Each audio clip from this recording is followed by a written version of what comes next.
Muito bom dia. Vamos, com o auxílio do Senhor Jesus, continuar estudando a nossa lição dessa semana. Hoje nós vamos estudar o tópico de quarta-feira. Um participante de carne e sangue. Letra A. Que natureza Cristo assumiu assim que encarnou? E por que isso foi necessário? Então, nós vemos aqui em Hebreus 2, 14 a 16, que Jesus participou de carne e sangue, das mesmas coisas que nós. E diz aqui, olha, e visto como os filhos participaram da carne e sangue, também ele participou das mesmas coisas, para que pela morte aniquilasse o que tinha o império da morte, isto é, o diabo, e livrasse todos os que com medo da morte estavam por toda a vida sujeitos à servidão. Porque, na verdade, ele não tomou os anjos, mas tomou a descendência de Abraão. Então, aqui nós vemos que Jesus assumiu a natureza humana, né? Então, para Jesus, teria sido uma humilhação quase infinita assumir a natureza humana na época em que Adão estava no Éden.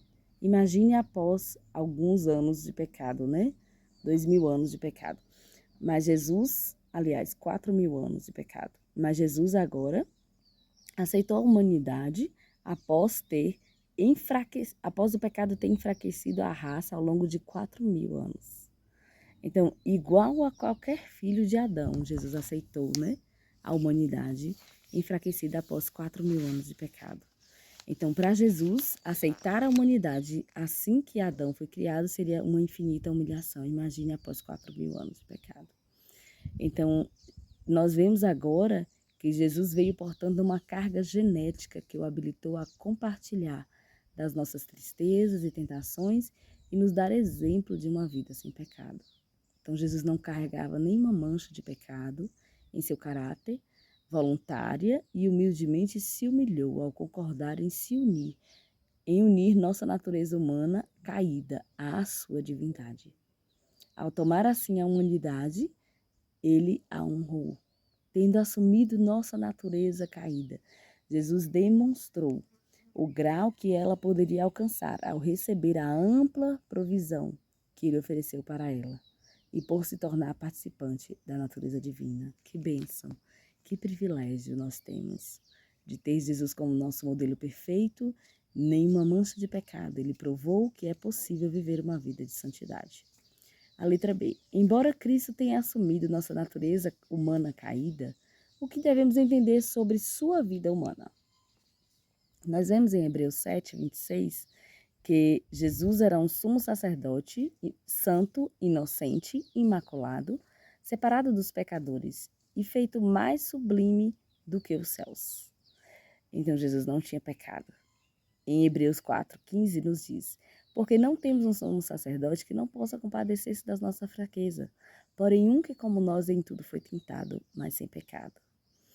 E 1 Pedro 2, 21 e 22 nos diz, porque para isso fosse chamados, pois também Cristo padeceu por nós, deixando-nos o exemplo, para que sigais as suas pisadas, o qual não cometeu pecado, e na sua boca não se achou o engano. Então Jesus era perfeito, a humanidade de Jesus era perfeita. Jesus não tinha mancha nem mácula de pecado. Então, nós vemos que Jesus é o nosso exemplo em todas as coisas. Ele é um irmão em nossas fraquezas, pois como nós foi em tudo tentado.